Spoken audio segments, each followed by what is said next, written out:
नमस्कार दोस्तों, स्वागत है आपका आपके YouTube channel Success Study Centre पर।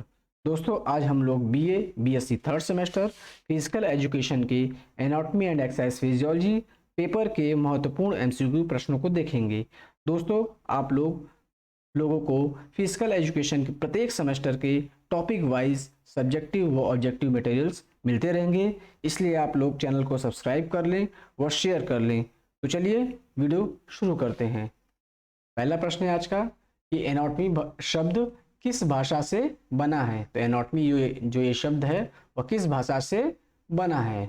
आपका ऑप्शन है ऑप्शन ए अंग्रेजी, बी ग्रीक, सी फ्रेंच, डी इनमें से कोई नहीं। तो इसका सही उत्तर है बी ग्रीक। एनाटॉमी जो है ग्रीक भाषा के एना प्लस टॉमी शब्द से मिलकर के बना है। दूसरा प्रश्न है आज का, एनाटॉमी किसे कहते हैं, व्हाट इज एनाटॉमी। तो इसका ऑप्शन है पहला ए कार्यों का अध्ययन, बी गति का अध्ययन, सी रचना का अध्ययन, डी उपयुक्त सभी। तो इसका सही उत्तर है सी रचना का अध्ययन। मतलब anatomy may be defined as a study of structure, मतलब स्ट्रक्चर के आपके बनावट के अध्ययन को या रचना के अध्ययन को आपको एनाटॉमी कहा जाता है। तीसरा प्रश्न है आपका, फिजियोलॉजी किसे कहते हैं, व्हाट इज फिजियोलॉजी। ए कार्यों के अध्ययन, बी गति का अध्ययन, सी रचना का अध्ययन, डी उपयुक्त सभी। तो इसका सही उत्तर है आपका ए कार्यों का अध्ययन या स्टडी ऑफ ह्यूमन फंक्शन। आपका बॉडी पार्ट्स कैसे फंक्शन करता है उसके संबंधित अध्ययन को फिजियोलॉजी कहते हैं, जबकि एनाटॉमी कैसे बना हुआ है उसकी रचना का अध्ययन को आपको एनाटॉमी कहा जाता है, और इसके कार्य कैसे करता है उसको फिजियोलॉजी कहता है। चौथा प्रश्न है, जीवन की आधारभूत इकाई क्या है, बेसिक ऑफ लाइफ क्या है, उसकी यूनिट क्या है। तो इसका ऑप्शन क्या होगा, पहला ऑप्शन है ए कोशिका, बी उत्तक या टिश्यू, सी अंग या ऑर्गन, डी अंगतंत्र या सिस्टम। तो आपका इसका सही उत्तर है ए कोशिका। तो सेल को क्या कहा जाता है या कोशिका को क्या कहा जाता है, जीवन की आधारभूत इकाई कहा जाता है। चौथा प्रश्न है, कोशिका की खोज किसने की, मतलब सेल की खोज, हु डिस्कवर सेल कोशिका की खोज किसने की। A Robert Brown, B Schwann और Schleiden, C Richard Altmann, D Robert Hooke. इसका सही उत्तर है आपका डी रॉबर्ट हुक ने कोशिका की खोज की। अगला प्रश्न है, उत्तक किसे कहते हैं, व्हाट इज टिश्यू। ए समान रचना व विभिन्न कार्य करने वाली कोशिकाओं के समूह को, बी समान रचना व समान कार्य करने वाली कोशिकाओं के समूह को, सी समान रचना व विभिन्न कार्य करने वाली कोशिकाओं के समूह को, डी उपयुक्त में से कोई नहीं। तो इसका सही उत्तर है बी समान रचना व समान कार्य करने वाली कोशिकाओं के समूह को आप क्या कहेंगे, उत्तक कहेंगे। अगला प्रश्न देखते हैं, कोशिका के अध्ययन को क्या कहते हैं, मतलब study of cell, what is study of cell. तो ए इसका ऑप्शन है A histology, B myology, C cytology, D cardiology. तो इसका सही उत्तर है आपका सी साइटोलॉजी। कोशिका के अध्ययन को या स्टडी ऑफ सेल को साइटोलॉजी कहा जाता है, जबकि टिश्यू के अध्ययन को हिस्टोलॉजी, मसल्स के अध्ययन को, मांसपेशी के अध्ययन को मायोलॉजी कहा जाता है, और आपके हार्ट से संबंधित स्टडी को कार्डियोलॉजी कहा जाता है। कोशिका चारों तरफ से घिरी होती है, मतलब कोशिका जो होती है वो चारों तरफ किससे घिरी होती है। A cytoplasm, B plasma membrane, C mitochondria, D ribosome. तो इसका सही उत्तर है आपका बी प्लाज्मा मेम्ब्रेन या सेल मेम्ब्रेन भी इसको कहा जाता है। तो ये जो कोशिका के चारों तरफ ये होता है इसको सेल मेम्ब्रेन कहा जाता है, और यह मेनली पाया जाता है आपका एनिमल सेल में पाया जाता है। अगला प्रश्न देखते हैं, कोशिका का ऊर्जा ग्रह या पावर हाउस ऑफ सेल किसे कहा जाता है। A cytoplasm, B plasma membrane, C mitochondria, D ribosome. तो इसका सही उत्तर है सी माइटोकॉन्ड्रिया को पावर हाउस ऑफ सेल कहा जाता है। अगला प्रश्न देखते हैं, कोशिका सिद्धांत को किसने बताया, मतलब सेल थ्योरी को किसने बताया था? A Robert Brown, B Schwann और Schleiden, C Richard Altmann, D Robert Hooke. इसका सही उत्तर है बी स्वॉन और शेल्डन ने सेल थ्योरी बताया था, जबकि रॉबर्ट हुक ने आपका सेल का डिस्कवर किया था, रॉबर्ट ब्राउन ने न्यूक्लियस का, और रिचर्ड एल्टमैन ने आपका माइटोकॉन्ड्रिया का डिस्कवर किया था। अगला प्रश्न देखते हैं, निम्न में से कौन से कोशिका सिद्धांत है? कौन सा इसमें से कोशिका सिद्धांत है? ए सभी जीवित जीव कोशिका से बने होते हैं, बी कोशिका जीव की आधारभूत संरचना और कार्यात्मक इकाई है, सी एक कोशिका का निर्माण पूर्व की कोशिका से होता है, डी उपयुक्त सभी। इसका सही उत्तर है डी उपयुक्त सभी। मतलब ये तीनों जो है आपके कोशिका या सिद्धांत या सेल थ्योरी हैं।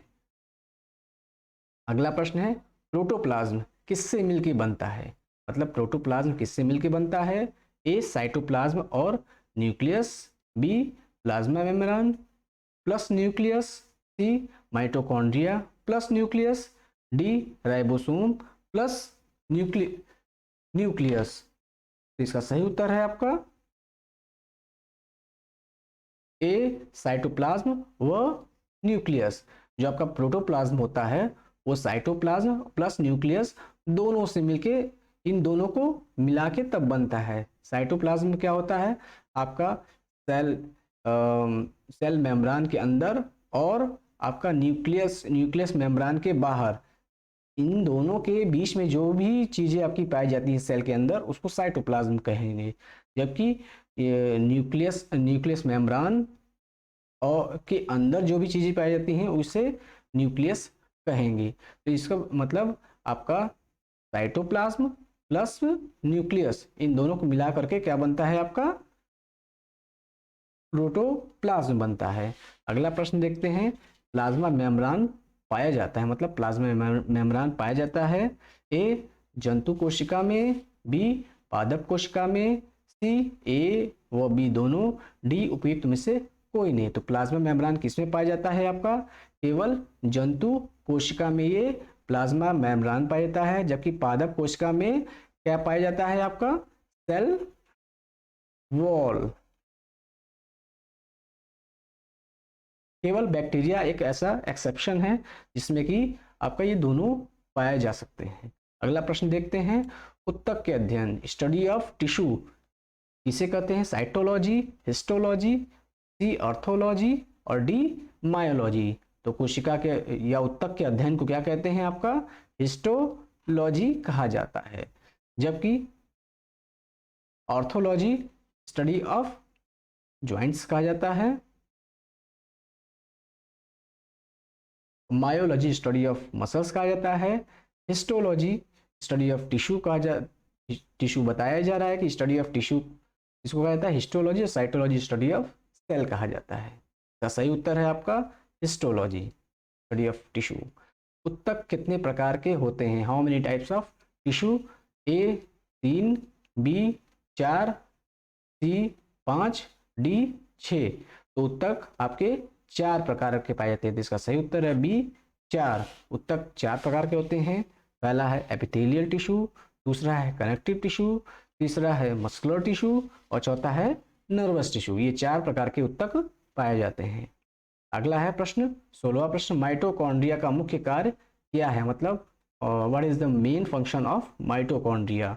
ए प्रोटीन का उत्पादन, production of protein, B chromatin fiber का उत्पादन, production of chromatin fiber, C कोशिका विभाजन, cell division, D production of energy या ऊर्जा का उत्पादन। इसका सही उत्तर है आपका डी ऊर्जा उत्पादन, प्रोडक्शन ऑफ एनर्जी। इसलिए माइटोकॉन्ड्रिया को पावर हाउस ऑफ सेल कहा जाता है। अगला प्रश्न देखते हैं, उपकला उत्तक या एपिथेलियल टिश्यू का कार्य क्या कार्य है? What is the function of epithelial tissue? A शरीर के अंगों की सतहों का निर्माण, formation of surfaces of body parts, B शरीर की विभिन्न रचनाओं या अंगों को आपस में जोड़ना या बांधना, टू कनेक्ट और bind together different structure of parts of the body.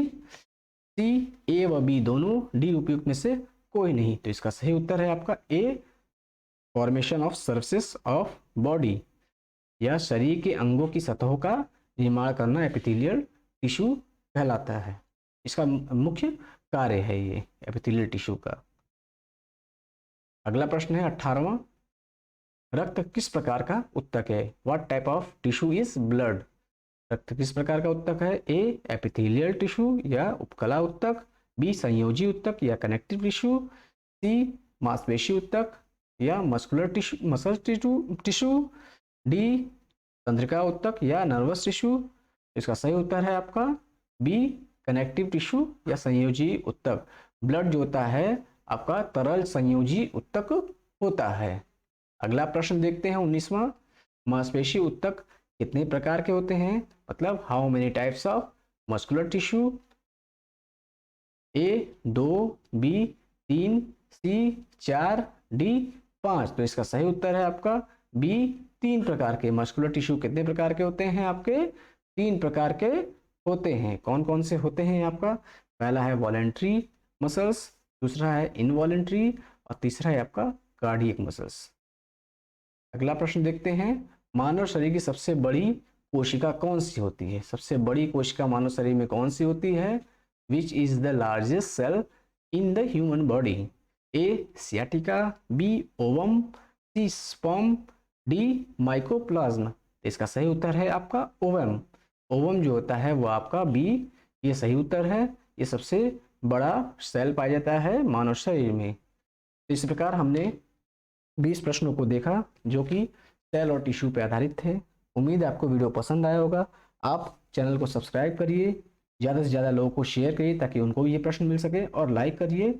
आपको आगे भी आपके 3rd सेमेस्टर फिजिकल एजुकेशन के प्रत्येक सेमेस्टर के सब्जेक्टिव व ऑब्जेक्टिव क्वेश्चंस और मटेरियल मिलते रहेंगे। बहुत बहुत धन्यवाद।